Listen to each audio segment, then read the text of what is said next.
हम लोग class 12th exercise 10.2 vector algebra का हम लोग एग्जाम्पल 4 से लेकर 12 तक इस वीडियो में सोल्व करेंगे। ठीक है, एग्जाम्पल 4 में आपसे कह रहा है find the values of X Y and Z so that the vectors A vector दे रखा है दिस एंड बी वेक्टर दे रखा है दिस आर इक्वल। ठीक है, चलिए इसको हम लोग सोल्व करते हैं। देखिए डियर, ए वेक्टर बराबर हैं बी वेक्टर के, कह रहा है ना इक्वल है। ठीक है, ए वेक्टर और बी वेक्टर दोनों बराबर हैं। जब दोनों बराबर हैं तो इसको ए वेक्टर के हम लोग लिखते हैं, क्या दे रखा है एक्स आई प्लस 2j। ए वेक्टर क्या दे रखा है एक्स आई 2j प्लस जेड के 2j प्लस जेड के बराबर हैं। बी वेक्टर क्या दे रखे हैं 2i प्लस yj प्लस के। बस हमें क्या करना है x y z का वैल्यू चाहिए। चलिए करते हैं, देख लीजिए आई इक्वल का साइन लगा हुआ है। ठीक है, तो i के कोफिशिएंट क्या दे रखे हैं x बराबर कितना है इस i का 2 हो गया, x का वैल्यू 2 आ गया। अब ये लीजिए ये b वेक्टर है और ये b वेक्टर है, तो b वेक्टर यहाँ पर है 2i plus yj 2i plus yj plus k।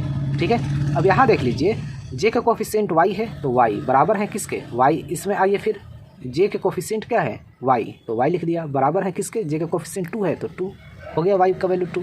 ठीक है, ऐसे ही अब देख लीजिए ये k का कोफिशिएंट क्या है z, मैंने लिख दिया z बराबर है, यहाँ k कुछ नहीं है, k कुछ नहीं है b वेक्टर में, k कुछ नहीं है तो उसके 1 होते हैं।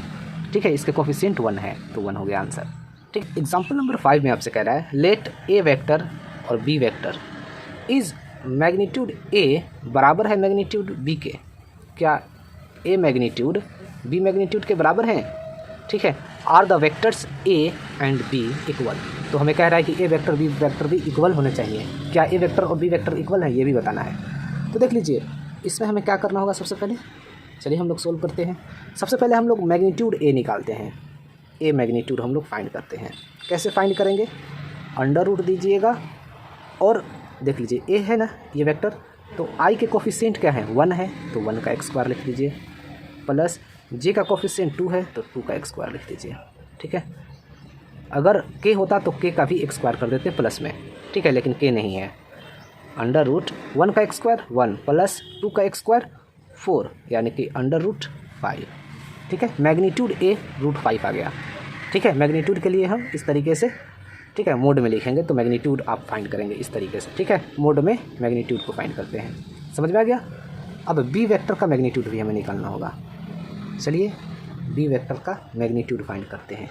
तो बी वेक्टर हमारे पास दे रखा है ना ये, अब इसका हमें अंडर रूट कीजिए और फिर इन चारों को हमें देखिए आई के कोफिशिएंट क्या है 2 तो 2 का x² लिख दीजिए, प्लस जे के कोफिशिएंट क्या है कुछ नहीं है तो 1 तो 1 का x² लिख दीजिए, यानी कि अंडर रूट 2 का x² 4 प्लस 1 का x² 1 ही होगा, यानी कि अंडर रूट 5 आ गया।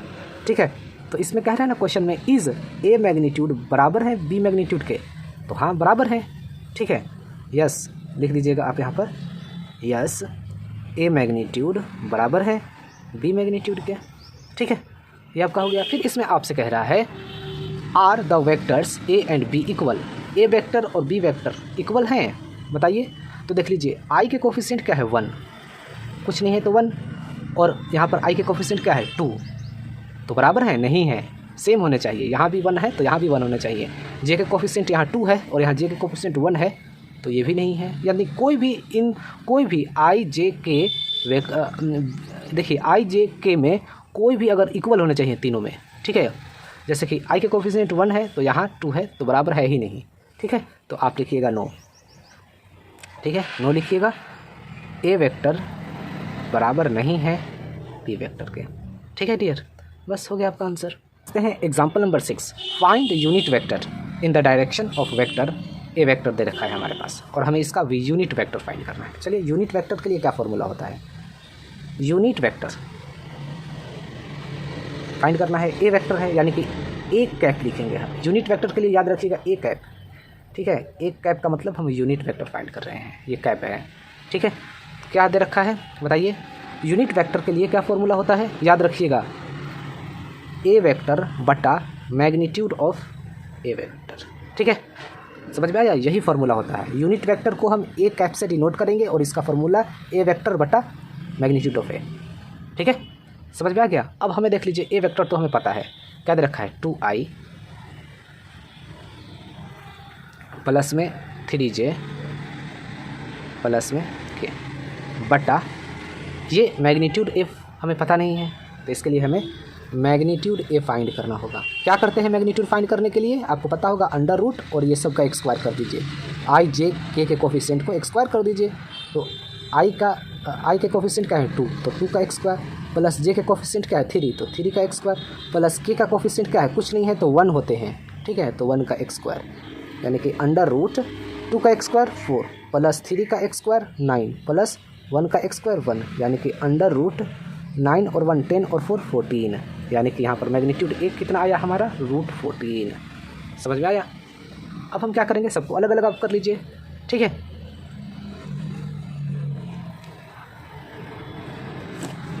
अब हमें क्या करना होगा, सबको अलग अलग कर लेते हैं। ठीक है, तो देख लीजिए हमारा यूनिट वेक्टर क्या आ गया, ए कैप लिखे हैं, यूनिट वेक्टर क्या आ गया 2i बटा अंडर रूट 14, अलग देख लीजिए, इस तरीके से कीजिएगा, प्लस 3j बटा अंडर रूट 14 प्लस के, या फिर आप इसको 1 बटा, यहाँ कुछ नहीं तो 1 भी लिख सकते हो कोफिशिएंट में, तो 1 बटा अंडर रूट 14 और यहाँ पर रख दीजिए आप के। ठीक है, हो गया आपका आंसर।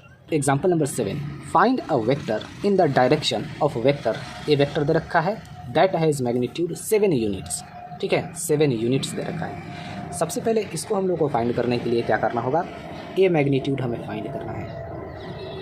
क्या करते हैं मैग्नीट्यूड फाइंड करने के लिए, अंडर रूट आई के कोफिशिएंट क्या है, कुछ नहीं है तो 1 होते हैं, तो 1 का एक स्क्वायर, प्लस जे के क्या है, जे के कोफिशिएंट -2 है, तो -2 का एक स्क्वायर, यानी कि 1 का एक स्क्वायर 1 प्लस -2 का एक स्क्वायर कितने हो जाएंगे 4 हो जाएंगे, यानी कि अंडर रूट 5 आ गया।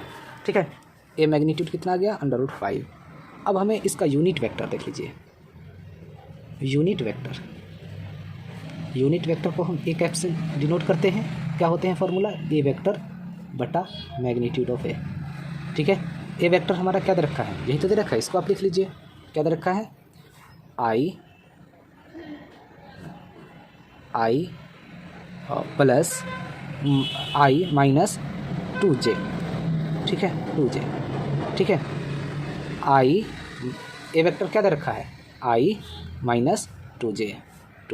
ठीक है, और बट्टा ए में का मैग्नीट्यूड क्या दे रखा है, ए मैग्नीट्यूड हम फाइंड किए हैं अंडर रूट 5, ये आया है मेरा। ठीक है, अब इसको हम लोग अलग अलग कर लेते हैं। ठीक है, अलग अलग करेंगे, कैसे करेंगे हम लोग देख लीजिए आप यहाँ पर। तो ए मैग्नीट्यूड क्या आया है हमारा, ये आई हमारा कुछ नहीं तो 1 होते हैं।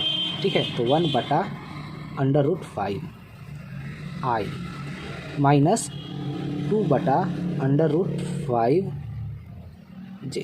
ठीक है, मैंने यूनिट वेक्टर को अलग अलग कर दिया। ठीक है, लेकिन हमें इसमें क्या दे रखा है, मैग्नीट्यूड 7 यूनिट्स दे रखा है। ठीक है, मैग्नीट्यूड 7 यूनिट्स, यानी कि इस वाले में 7 यूनिट्स हमें मल्टीप्लाई करने होंगे। ठीक है, ये मैग्नीट्यूड में 7 यूनिट्स मल्टीप्लाई करने पड़ेंगे, तो यहाँ देख लीजिए 7, ये यूनिट मैग्नीट्यूड, ये 7 को हम यहाँ रखेंगे। ठीक है, और ये सब में मल्टीप्लाई हो जाएगा, तो 7 को 1 से मल्टीप्लाई कीजिएगा, तो 7 1 7 बटा अंडर रूट 5 आई माइनस, अब 7 को इससे मल्टीप्लाई कर दीजिए, तो 7 2 14 बटा अंडर रूट 5j। ठीक है डियर, यही हो गया आपका answer. Example number 8, find the unit vector in the direction of the sum of the vectors A and B. A और बी को सम कर दीजिए, ए वेक्टर को बी वेक्टर को, तो A vector plus B vector. ठीक है, इसको हमें सम कर देना है। तो देख लीजिए क्या है, ए वेक्टर क्या है 2i और यहाँ पर 2i कितने हो जाएंगे 4i हो जाएंगे, प्लस 2j और यहाँ पर कुछ नहीं है तो 1j है, 2j और 1j 3j। ठीक है, समझ में आया। फिर यहाँ देख लीजिए -5k और प्लस 3k क्या हो जाएंगे -2k। ठीक है, अब इसको आप मान लीजिए सी वेक्टर, सम किए हैं तो इसको सी वेक्टर आप मान लीजिए। ठीक है। और हमें क्या फाइंड करना है, यूनिट वेक्टर फाइंड करना है। किसका, इसका अब हमें यूनिट वेक्टर फाइंड करना होगा, ठीक है। तो यूनिट वेक्टर अब हम लोग फाइंड कर लेते हैं। देख लीजिए यहाँ पर यूनिट वेक्टर किसका, सी का, तो सी कैप लगेगा और इसका क्या फॉर्मूला होगा, सी वेक्टर बटा मैग्नीट्यूड ऑफ सी, ठीक है। अब यहाँ पर देख लीजिए सी वेक्टर हमारे पास तो है, ये हमारा सी वेक्टर ही तो है सारा। लिख दीजिए 4i plus 3j minus 2k बटा, अब सी का मैग्नीट्यूड हमें चाहिए, तो चलिए सी मैग्नीट्यूड अब हम लोग यहाँ फाइंड कर लेते हैं। क्या होते हैं, अंडर रूट और ये सब का एक स्क्वायर कर दीजिए, 4 का एक स्क्वायर, आई के कोफिशिएंट 4 का एक स्क्वायर प्लस जे के कोफिशिएंट 3 का एक स्क्वायर प्लस और के का कोफिशिएंट क्या है, -2 का एक स्क्वायर, यानी कि अंडर रूट 4 का एक स्क्वायर 16 प्लस 3 का एक स्क्वायर 9 प्लस -2 का एक स्क्वायर 4, यानी कितने हो जाएंगे 16 और 4 कितने हो जाएंगे 20 और 9 29 हो जाएंगे, ठीक है 29 हो जाएंगे। तो हमारा सी का यूनिट वेक्टर, वो सी का मैग्नीट्यूड क्या आ गया, अंडर रूट 29 लिख दीजिए, ठीक है। अब आपको क्या करना है, सबको अलग अलग कर देना है। तो यूनिट वेक्टर ऑफ सी बराबर कितने आ जाएंगे, अलग अलग कर दीजिए, 4 बटा अंडर रूट 29 आई प्लस 3 बटा अंडर रूट 29 जे माइनस 2 बटा अंडर रूट 29 के, ठीक है ठीक है डियर, यही आपका हो गया answer. Example number 9, write the direction ratio of the vector A दे रखा है and hence calculate its direction cosine, ठीक है। हमें इसमें क्या करना है, डायरेक्शन रेशियो हमें राइट करना है। चलिए हम लोग इसको राइट करते हैं। सबसे पहले आप ए वेक्टर लिखिए। ए वेक्टर क्या दे रखा है, आई प्लस जे माइनस 2k, ठीक है। अब आपको क्या करना है, डायरेक्शन रेशियो लिखना है। इस तरीके से आप लिखिएगा, डायरेक्शन रेशियो क्या दे रखा है, पता है आपको, डायरेक्शन रेशियो दे रखा है यहाँ पर, इसका आई का कोफिशिएंट 1, जे का कोफिशिएंट 1, के के कोफिशिएंट -2। इस तरीके से डायरेक्शन रेशियो आपको लिखना होगा। अगर वेक्टर दिया रहे तो कोफिशिएंट को लिख दीजिए, वो डायरेक्शन रेशियो होता है, ठीक है। फिर आपको इसमें क्वेश्चन में कह रहा है calculate its direction cosine, direction cosine आपसे कह रहा है कैलकुलेट करने के लिए, ठीक है। चलिए हम लोग, आपको डायरेक्शन कोसाइंस को पता होगा, आपको लेट करना होगा हमेशा। लेट कर लीजिए कि L M N are the direction cosines,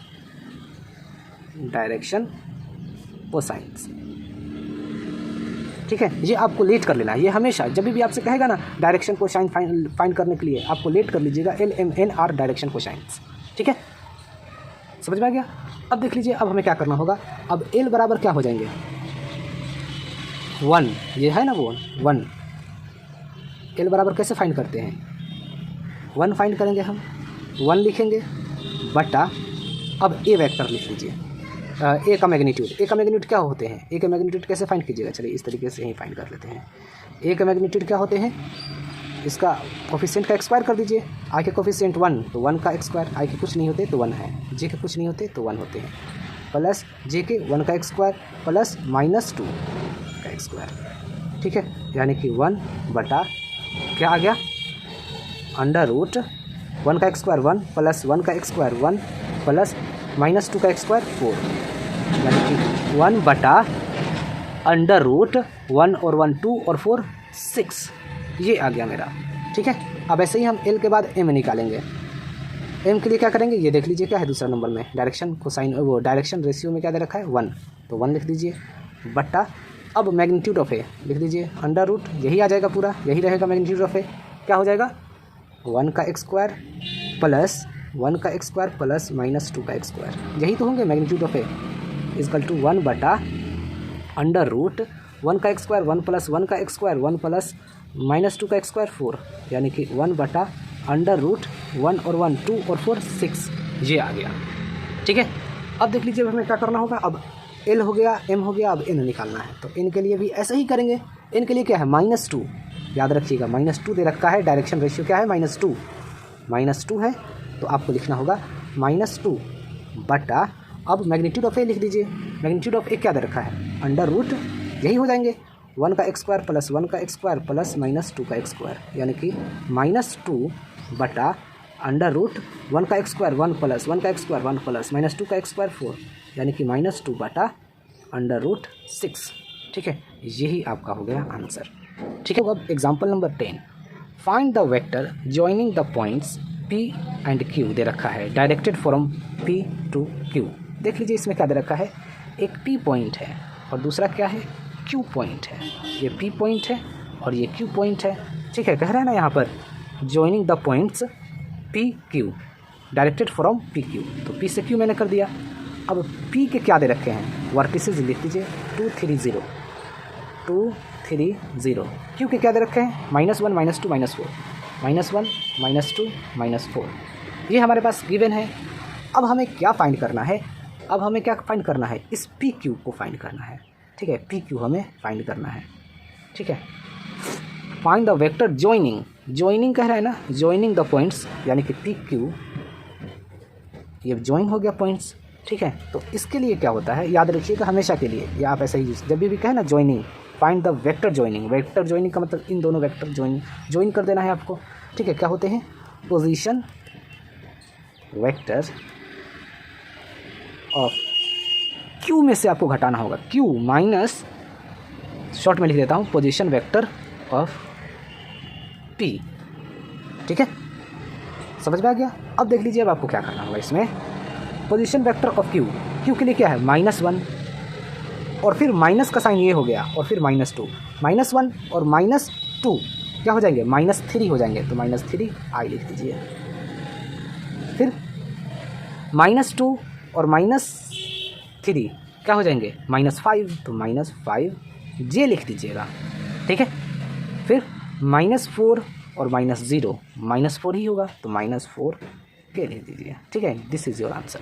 समझ में आ गया डियर लोग। Example number 11, consider 2 points P and Q with position vectors दे रखे हैं OP ये and OQ। Find the position vector of a point R which divides the line joining P and Q in the ratio दे रखा है मेरा 2:1, internally and externally, हमें दोनों से फाइंड करना है। ठीक है, सबसे पहले मैं आपको इसमें बताना चाहूँगा, ये दे रखे हैं ना OP, इसको आप क्या कर लीजिए कि आप इसको A वेक्टर मान लीजिए। ठीक है, और OQ इसको आप क्या कर लीजिए, OQ को B वेक्टर मान लीजिए। ठीक है, इस तरीके से सेलेक्ट कर लेना है।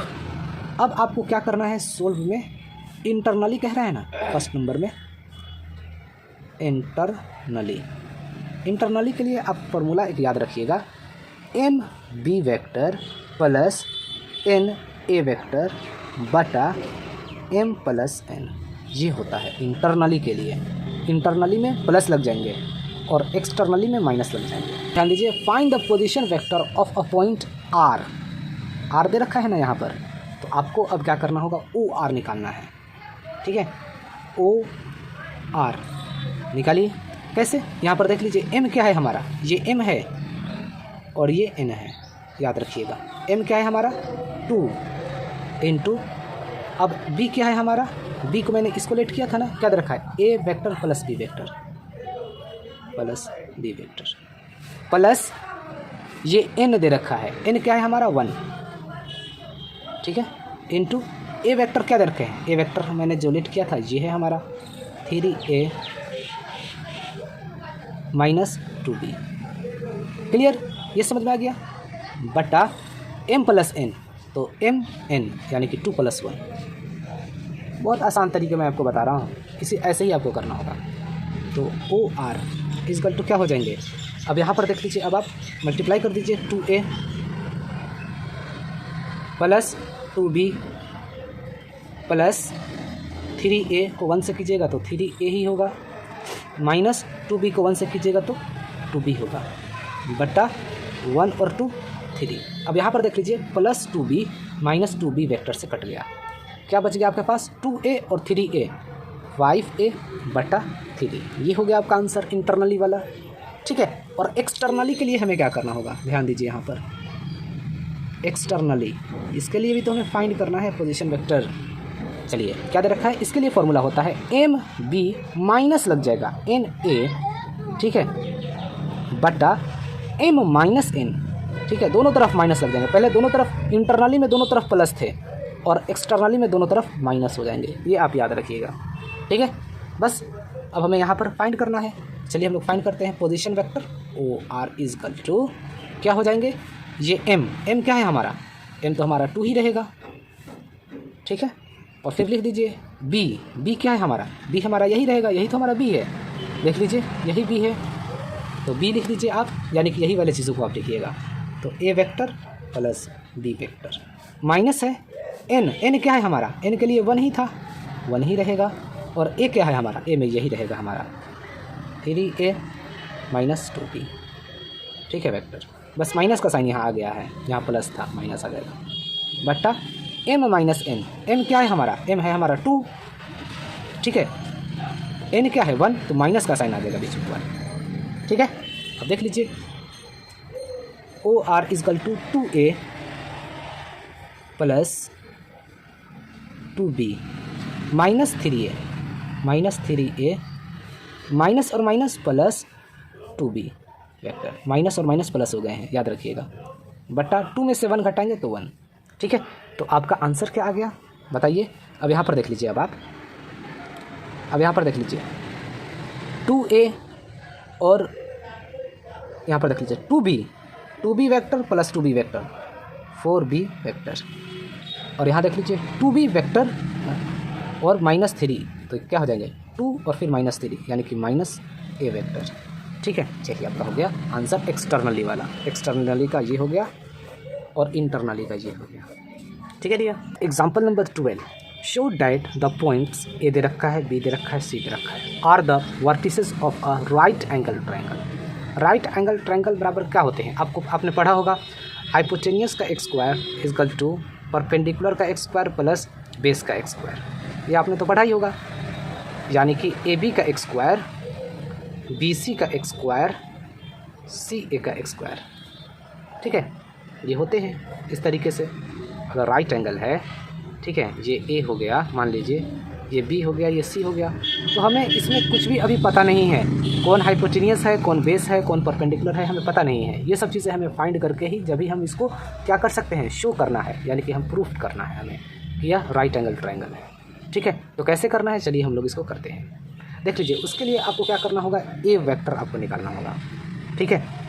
तो ए वेक्टर आप कैसे फाइंड कीजिएगा, देखिए क्या होते हैं, ये ए है और ये बी है, ठीक है, ए है और ये बी है, ये क्या है इनिशियल पॉइंट और ये है टर्मिनल पॉइंट, ठीक है। तो हमें क्या करना होगा, टर्मिनल में से इनिशियल को घटाना होगा, याद रखिएगा, ठीक है। यानी कि position vector of B minus position vector of A, B में से ए को हमें घटाना होगा, ठीक है। चलिए अब हम लोग घटाते हैं, तो ए बी वेक्टर हमें निकालना होगा सबसे पहले। चलिए ए बी वेक्टर हमारा क्या आ जाएगा, देखिए यहाँ पर position vector of B, B क्या है हमारा, ये है। अब इसमें से हमें बी में से ए को घटाना है, इसमें से इसको घटाना होगा, तो 1 माइनस 2 कितने हो जाएंगे, 1 माइनस 2 कितने हो जाएंगे, -1 होंगे, तो -1 और ये आई दे रखा है तो आई लिख लीजिए, ठीक है। फिर देख लीजिए यहाँ पर -3 और माइनस प्लस, यानी कि 4 हो जाएंगे। फिर यहाँ पर देख लीजिए, मैं आपको बताना चाहूँगा, -3 और ये माइनस हो गया साइन, और ये भी माइनस है तो प्लस, और यहाँ कुछ नहीं है, जे के कोफिशिएंट तो 1 होते हैं, तो क्या हो जाएगा -2, तो यहाँ पर हम लिख सकते हैं -2j, ठीक है। अब के वाला में देखिए, के कोफिशिएंट -5 और यहाँ के कोफिशिएंट 1, कुछ नहीं है तो 1 है, ठीक है। तो -5 और माइनस का साइन लगेगा, ये -5 और -1 -6 हो जाएंगे, -6 के, ठीक है। अब देख लीजिए, अब हमें क्या करना होगा, अब हमें ए बी का मैग्नीट्यूड फाइंड करना होगा, ठीक है। चलिए फाइंड करते हैं, क्या करेंगे, इस कोफिशिएंट को एक स्क्वायर कर देते हैं, तो आई के कोफिशिएंट -1 है तो -1 का x स्क्वायर, प्लस जे का कोफिशिएंट -2 तो -2 का x स्क्वायर, प्लस के का कोफिशिएंट -6 तो -6 का x स्क्वायर, ठीक है। और यहाँ पर देख लीजिए ए बी, देखिए मैग्नीट्यूड ऑफ ए बी को हम इस तरीके से भी लिख सकते हैं, तो ए बी इसका क्या हो जाएंगे, √1 का x स्क्वायर 1 प्लस -2 का x स्क्वायर 4 प्लस 6 का स्क्वायर माइनस 6 का स्क्वायर 36। ठीक है, ए बी मैग्नीट्यूड को हम ए बी भी लिख सकते हैं, याद रखिएगा। ठीक है, यानी कि ए बी इज टू क्या हो जाएंगे, अंडर रूट 36 और 4 40 और 1 41। ठीक है, तो अब यहाँ पर देख लीजिए ए बी और ये अंडर रूट है ना, ये इक्वल के जब इस तरफ जाएगा तो स्क्वायर हो जाएगा, इक्वल टू 41। ये हमारा आ गया ए बी स्क्वायर। ठीक है, इसी तरीके से हमें क्या करना होगा, हमें बी सी भी फाइंड करना होगा। चलिए अब हम लोग बी सी वेक्टर फाइंड करते हैं। बी सी वेक्टर हम वैसे ही फाइंड करेंगे, सी माइनस बी करना होगा। ठीक है, position vector of C minus position vector of B, C में से बी कर देना है, घटा देना है हमें। ठीक है, मान लीजिए ये हमारा सी है और ये बी है, तो सी में से बी को घटाना होगा। ठीक है, बी सी वेक्टर निकालने के लिए हमें सी में से बी को घटाना होगा। चलिए हम लोग घटाते हैं। तो पोजीशन वेक्टर ऑफ सी, सी क्या दे रखा है हमारा, देख लीजिए आई के कोफिशिएंट -3 और ये -1 -3 वो सॉरी 3 और -1 क्या हो जाएंगे, 2i हो जाएंगे। ठीक है, यहाँ पर देख लीजिए 3 और ये माइनस और ये क्या है 1, यहाँ i के कोफिशिएंट 1 है तो क्या हो जाएंगे 2, तो 2i हो जाएगा। ठीक है, ऐसे ही आप -4 और फिर माइनस ये वाला हो गया माइनस और फिर ये -3 यानी कि प्लस का 3 क्या हो जाएगा, माइनस का 1 हो जाएगा, तो -1j। ठीक है, सिर्फ जे भी लिख सकते हैं, 1 नहीं भी लिखेंगे तो काम चल जाएगा, कोई फ़र्क नहीं पड़ेगा 1 लिखने ना लिखने से। ठीक है, अब के कोफिशिएंट को हम लोग देखते हैं।